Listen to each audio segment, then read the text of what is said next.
Hi guys, today is all about tigernut drink, high performance drink for ladies and gentlemen. I've already prepared the things I will be blending and I packed it inside this nylon and stored inside my freezer because I wanted to prepare this yesterday night, but on a second thought I decided to leave it and do it today. So I had to put it inside my freezer. I will keep it here to thaw, and once it has turned in the evening I'll be blending it, and this is what it looks like once it has turned. As you can see, I have some tiger nuts and coconuts which I have already diced into smaller cubes. I also have some dates in here, about 8 to 10 pieces of dates, and I also have some ginger.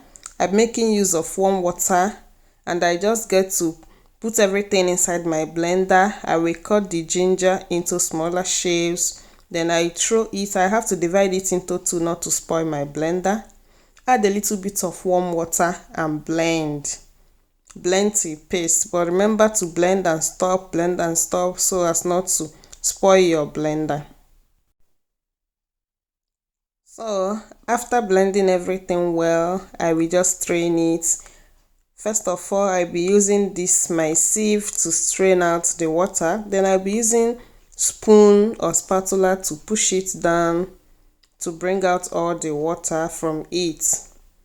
But if you don't want to use spoon like me, you can use your hands, but make sure your hands are clean.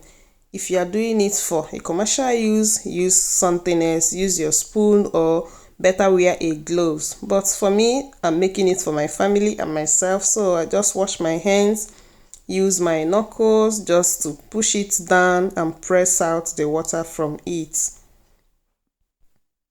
just like so. Then after that, I'll be spreading it under the sun because I want to use this to prepare low carb fufu.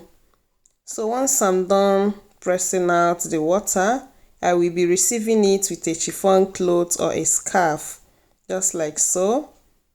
Then after that, I will press out the small residues that I collected with the shaft. Then the drink is ready. If you don't want to use ginger as I did for some hotness, you can add hot drink, but I love adding ginger for some hotness. So here is it. I'll be taking 1 cup now to get ready for now. And this drink tasted so good. Hope you'll be trying this out. If you try it out, let me know what you think in the comment section, especially if you add ginger to yours. Thank you so much for watching. That is it for today's video. Please like, share and subscribe. Bye, and see you in my next one. Ciao.